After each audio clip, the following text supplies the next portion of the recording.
wafdigan uu warkacayay gudoomiye ku-xigeenka amniga iyo siyaasadda gobolka Shabeellaha Hoose ayaa lagu soo dhibeeyay magaalada tan caasimadda Koonfur Galbeed waxaana garoonka diyaaradaha ku soo dhibeeyay maamulka degmada Baraawe oo uu warkacayay gudoomiyaha degmada Liibaan Abuukar Baafe ujeedada socdaalka maamulka gobolka ayaa ah oo ku wargelida xaaladda amni ee degmada ayadoo dhawaan Baraawe ay martigelinayso doorashooyinka xubno ka mid noqonayo baarlamaanka 11aad ee dalka ugu horeen waxa warbaahinta la hadlay gudoomiyaha degmada Baraawe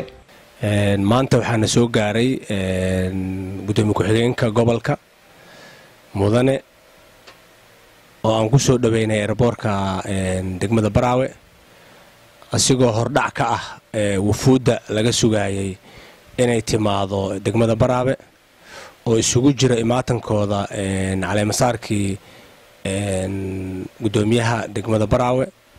iyo hadduu alla idmo howlaha la xiriira arrimaha doorashooyinka waxaan leenahay mas'uulkeena ku soo dhawow degmada Baraawe oo waqti moogeed soo dhaweyn wacan ku leenahay nala joogid wacan insha Allah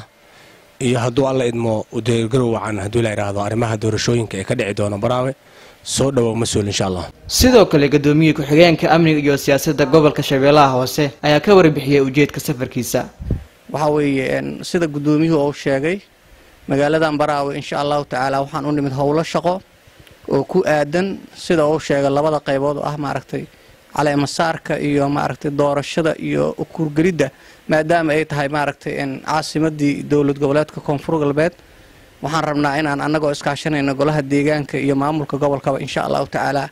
qayb weyn ka qaadano haday tahay dhinaca amniga iyo maaragtay dhinaca maaragtay soo dhaweynta iyo maaragtay doorashada inay maaragtay si qiimo leh ku dhacdo iyo golaha deegaanka oo maaragtay shaqadoodii loo idmado la caleemasaaro intaban insha Allah taala waxaan rajeynayaa waan nimid waan kaga mahad celinaynaa sida aad noo soo dhaweedeen oo qiimaha leh